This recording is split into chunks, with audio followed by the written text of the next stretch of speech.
Good morning all. Today we are going to discuss about the etiopathogenesis of preeclampsia. Now, the three pathognomonic features of preeclampsia are hypertension, proteinuria and edema. So let us start one by one discussing each factor in detail. Talking about hypertension. Now, the important causes of etiopathogenesis of preeclampsia is endothelial dysfunction and vasospasm, which is occurring at all the levels, at all the vascular levels, affecting all the organs.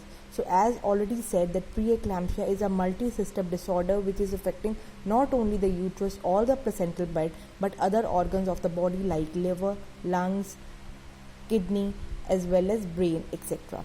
So what is happening at all the vascular level? The same thing what is happening at the placental bed or at the uterine level is happening at different organs also. But what is happening? The happening is the endothelial dysfunction is occurring, as well as vasospasm is occurring at all the levels, which is producing different features in different organs. So at all the vessels of internal organs, that is kidney, uterus, liver, placental bed, brain, etc. are affected because of this pathogenesis. Now, what is the cause of increased blood pressure in the cases of preeclampsia? So, there is increase of the pressor agents, the vasopressor agents, which are causing the constriction of the vessels, and secondly, there is increased sensitivity of the vascular system, maybe because of some genetic defects or because of abnormal lipid metabolism or in release of inflammatory mediators. The vascular system, which was ideally it should be refractive to the normally circulating pressor agent, now its sensitivity is increasing, which is leading to increase in the blood pressure. Now there is an important factor, that is trophoblastic invasion, which plays a protective role in preventing hypertension. Ideally, it has been seen that the blood pressure in pregnancy, it falls a little than the normal value. What is the reason for that? The reason for that is the trophoblastic invasion. Now, as in the diagram you can see, this is a spiral arteriole. This spiral arteriole, all the arteries, they have got the internal layer, intima and muscularis layer. So this layer, this is the endothelial lining of the artery. This is being replaced by the trophoblast. So as this is coming, this is the myometrium, and the vessel is coming up to this endometrium, that is the decidua, it is reaching the decidua. So here there are trophoblasts. These trophoblasts will replace the endothelial lining of the vessels which are coming to the decidua as well as myometrium, and even the lining of muscular wall is replaced by fibrinoid changes. So these spiral arterioles, this first invasion is taking place at these arteriole levels at 10 to 12 weeks. So, but at 10 to 12 weeks, only the decidual part of the arteriole, the changes are occurring, the invasion by the trophoblast and replacing the endothelial lining and muscular lining of the spiral arteriole is only in the decidua. In first invasion, that is at 10 to 12 weeks, means at around third month of pregnancy.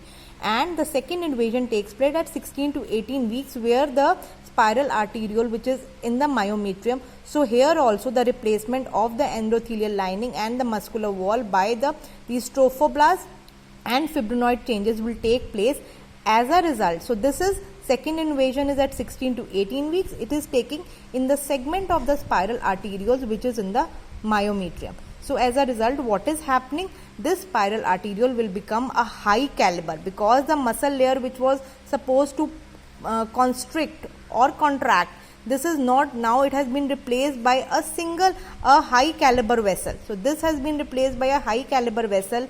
It will be distended and it will result into a low pressure channel, and if the pressure will be low, the flow will be high. So low pressure, low resistance and high flow. So there will be more flow of blood to the vessels and there will be less resistance, resulting into a fall in the blood pressure than the normal, or maintaining a normal blood pressure.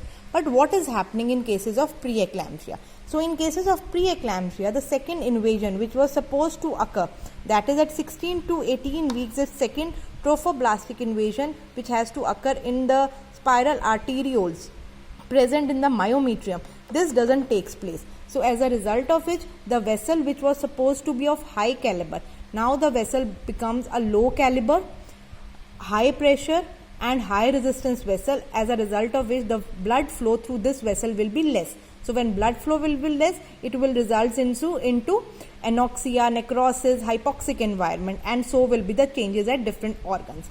Now what is happening in a normal pregnancy and in a case of preeclampsia? So in normal pregnancy, there is an inherent vascular refractiveness to the pressor agent. There are many pressor agents. Pressor agents are those which increase the blood pressure. So these agents which are causing vasoconstriction, they are normally circulating.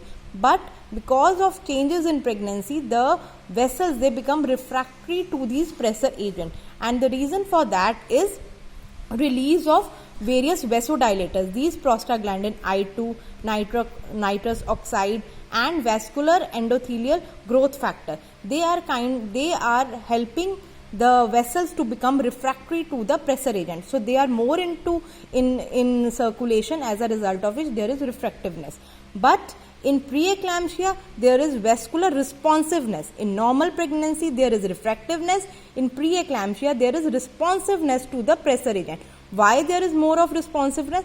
Because PGI2, which was responsible, that is prostaglandin I2, which was helping in refractiveness, is now less. It is less, so there will be more responsiveness. Thromboxane A2, it is a pressor agent in the platelets. It helps in platelet aggregation and clotting. So this kind of, it is also a pressor agent, and so these pressor agents are increasing in circulation. Then endothelin 1, again it is a pressure agent. It is again leading into vasospasm. Then there are various inflammatory mediators which are increased in patients who are at risk of preeclampsia, like interleukin 6, tissue necrotic factor alpha. So they produce endothelial injury and are resulting into vasospasm. So these are the different pressor agents which are found more in those patients who are predisposed to preeclampsia or who have developed preeclampsia. But these things are not found more in cases of normal pregnancy. Normal pregnancies, we have got more of dilators as compared to pressor agent. Now there is another important vasopressor, that is angiotensin 2. It is released in the circulation by the body. But placenta, it releases angiotensinase. This is an enzyme which breaks down angiotensin 2. So when this pressor agent will be broken down by this, so it will not be able to act on the vessels. But in cases of preeclampsia, there is reduction in the activity of angiotensinase. So this enzyme is not going to destroy this angiotensin 2. So angiotensin 2 levels will increase in circulation, which is again a pressor agent. So in all, what we find that the balance between the dilators and the pressor agent is disturbed in cases of preeclampsia. In normal pregnancy, we have got more of the dilator effect as well as refractiveness of the vessels themselves.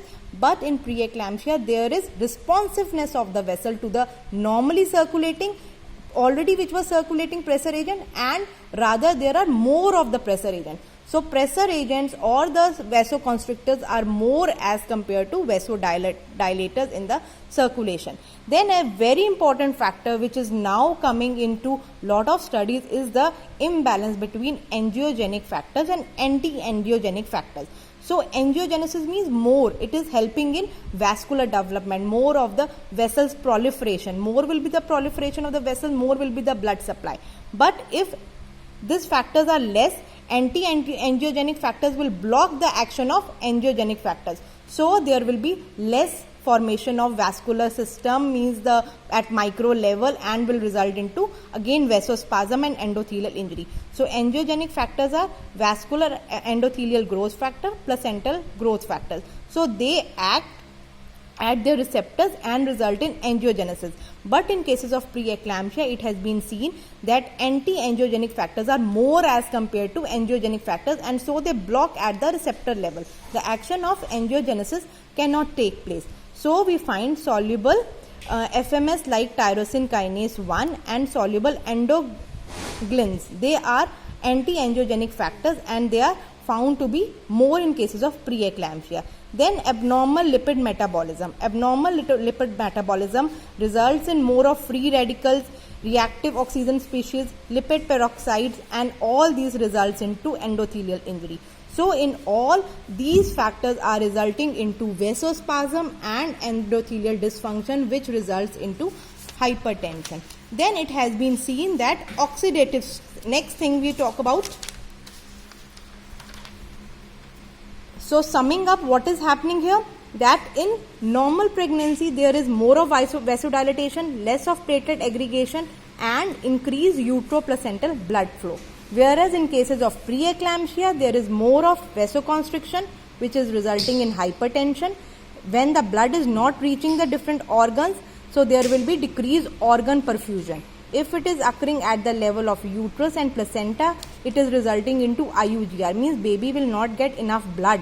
If the blood is not reaching uterus, and through uterus it is not reaching placenta, and through placenta if it is not reaching the baby, baby will not grow properly and it will result into IUGR. Second thing, if it is hampering the flow at kidney level, so less will be the blood going to the kidney, there will be less filtration and it will result into oliguria.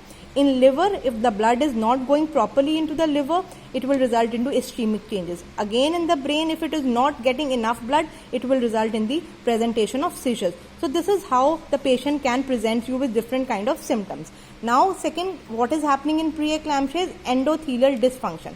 So this endothelial dysfunction is occurring at the level of capillary leak. So if there will be dysfunction, if the lining of the endothelium, if this lining gets disturbed, so what is happening? There will be leakage. If it is a single lining, if this is a single lining and there is dysfunction, so there will be leakage of fluid outside. So there will be capillary leak, which will result into more fluid going into the extravascular space, resulting into ascites, edema, proteinuria and pleural effusion. So this will be the presentation.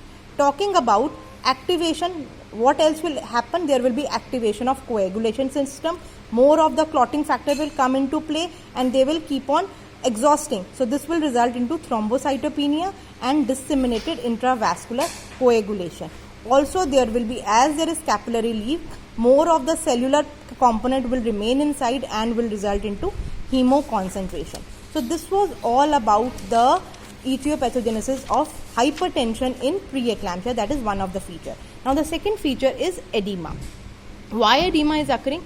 Because what is happening, there is more of oxidative stress, release of free radicals, which will result into endothelial injury, and because of endothelial injury there is increased capillary permeability. Why capillary permeability? The fluid is going out and along with that few molecules are going out. The molecules are going out, so the blood osmotic pressure will reduce and extravascular osmotic pressure will increase, which will keep on pulling things outside into the extravascular compartment.